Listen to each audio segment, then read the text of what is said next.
His name was Shemaya.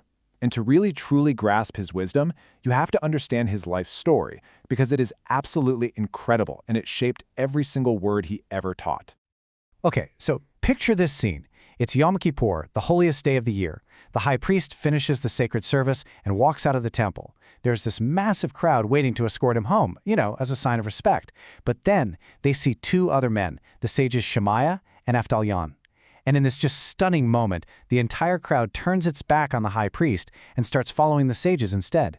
Can you imagine the humiliation? The priest, completely furious, insults them. He brings up their ancestry as converts. And that's when Shemaya drops that devastating line we started with, basically saying your actions, not your bloodline, are what make you great.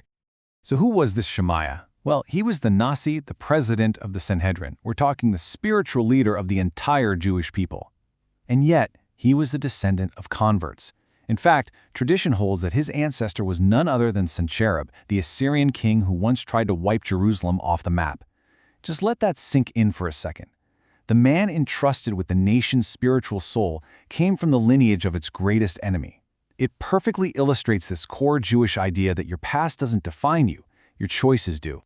And his impact? Oh, it was immense. His students included Hillel and Shammai, who would basically go on to shape the entire future of Jewish law.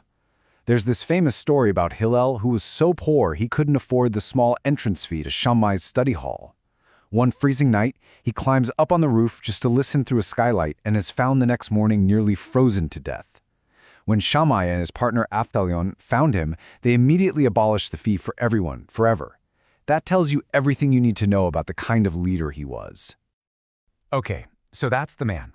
Now let's get into his core teaching. It comes in 3 parts, and together they form this complete blueprint for a life of freedom and real integrity. And it all starts with our relationship to what we do every single day. So the first teaching is Ahav et hamalacha, love the work. Now notice, he doesn't just say, do work or, don't be lazy. He uses the powerful Hebrew word for love. This isn't just about putting up with your job. It's a command to actually find love in productive effort itself.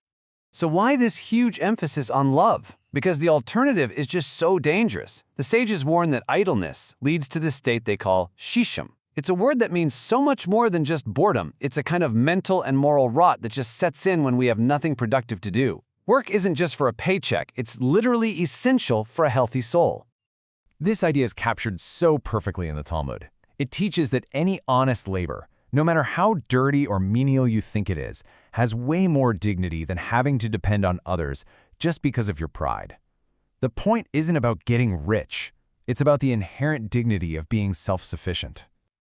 All right, let's move on to part 2 of the teaching. And, well, this one is even more provocative. If the first part was a positive command to love something, this next one is a negative command.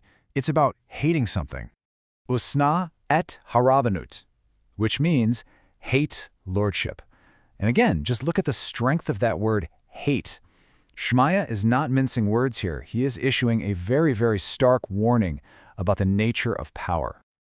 So what exactly is this rabbinut he's talking about? It's not just leadership, it's the love of being in charge. It's that feeling of wielding authority, flexing your power, enjoying the status that comes with being the boss. That feeling, Shemaya says, is exactly what we have to hate. And here's the crucial difference. True leadership, in the Jewish view, is all about servitude.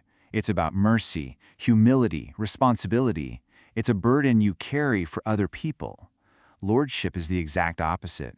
It's about authority. It's about ego and status. It's what you take from other people.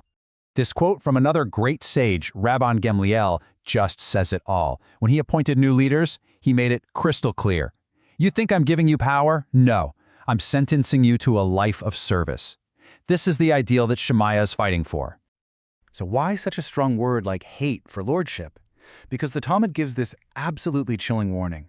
It says that the pursuit of power, this rabbanut, literally buries its practitioners. It's not just corrupting, it's seen as inherently self-destructive. It consumes you, and in the end, it destroys you.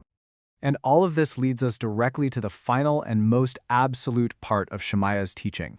So if the first was a positive command and the second was a warning, this one is a straight-up prohibition. Ve'al titvada larashut. Don't become familiar with the ruling authorities. This isn't just about being cautious or hating the feeling of power. This is about staying away from the entire political machine. Don't even get close to it. So why? What's the big danger? Because getting close to political power, the sages teach, is a trap. It demands a kind of total loyalty that will inevitably clash with your higher values. Rulers will use you for their own benefit and then toss you aside.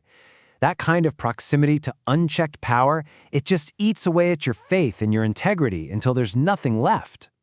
And look, this wasn't just some abstract theory for Shemaya. He lived it. He personally witnessed the Jewish Hasmonean dynasty tear itself apart in a brutal civil war. He watched Jewish leaders make disastrous, self-serving deals with the rising power of Rome, all for a little taste of personal authority. He saw firsthand where that path leads, to utter destruction. So let's put this all together. These three teachings, they aren't just separate pieces of advice. They are a single, cohesive blueprint for a life of real, authentic freedom.